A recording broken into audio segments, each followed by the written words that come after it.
کہ رمضان المبارک دے مہینے نو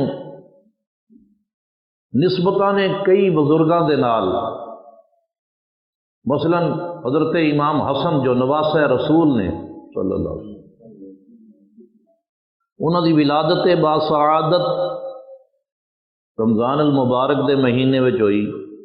سیدہ خدیجۃ الکبریٰ ام المومنین مومنہ دی ماں، حضور دی پہلی بیوی سیدہ خدیجۃ الکبریٰ رضی اللہ تعالی عنہا دا وصال مبارک رمضان المبارک دے مہینے چ ہویا۔ ام المومنین حضرت صفیہ، ام المومنین حضرت عائشہ صدیقہ اور خاتون جنت سیدہ فاطمہ الزہراء اور سرکار دی صاحبزادی سیدہ رقیہ رضی اللہ تعالی عنہن اور شیر خدا حضرت علی المرتضیٰ رضی اللہ تعالی عنہ، انہاں سب دا وصال جو ہویا ہے اور رمضان شریف دے مہینے چ ہویا ہے۔ پھر اللہ تعالیٰ نے جو صحائف صحیفے نبیاں تے نازل فرمائے، پیغمبراں تے جو صحیفے نازل ہوندے رہے وہ رمضان شریف دے اندر نازل ہوئے۔ 4 آسمانی کتاباں نے، تورات، زبور، انجیل اور قرآن حکیم، یہ 4 آسمانی کتاباں جو نے یہ رمضان شریف دے اندر ہی اللہ تعالیٰ نے نازل فرمائی۔ چنانچہ حضرت ابراہیم علیہ السلام تے جو صحیفے نازل ہوئے وہ یکم رمضان نو نازل ہوئے۔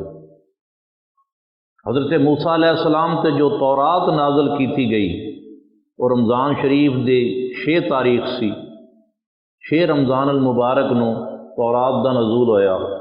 داؤد علیہ السلام تے زبور نازل ہوئی تے رمضان شریف دی 9 تاریخ سی۔ عیسیٰ علیہ السلام تے انجیل نازل ہوئی تے رمضان المبارک دی 13 تاریخ سی، اور سید عالم صلی اللہ علیہ وسلم تے قرآن حکیم نازل ہویا تے رمضان شریف دی 27 یا لیلۃ القدر سی۔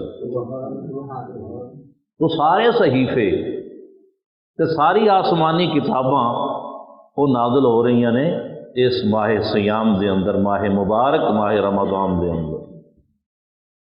اللہ نے فرمایا فمن شاہد منکم الشہر فلیصم، جڑیاں برکتاں والا مہینہ، اینیاں نسبتاں والا مہینہ،